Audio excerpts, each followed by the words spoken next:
All right, I'm going to show you how to change the battery in your fob. This is a Chevy fob, and it's for my Volt. First thing you have to do is press the key release. Then you're going to come back here and you're going to pull this up. Oops, and the battery popped right out. So anyway, here's the battery that was in there. There we are. Here's our new battery. So the new battery, you're going to see that's the top. You see that? And that's the bottom.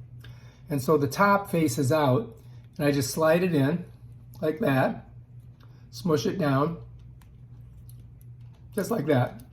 And it kind of sets in there if you do it right. Then we got to get this out of the way.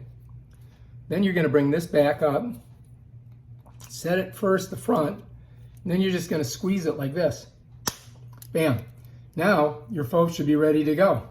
You can close your key locks, so you can close your key by pulling this, going that way, and then it should be ready. And we'll try it on the car in just a second.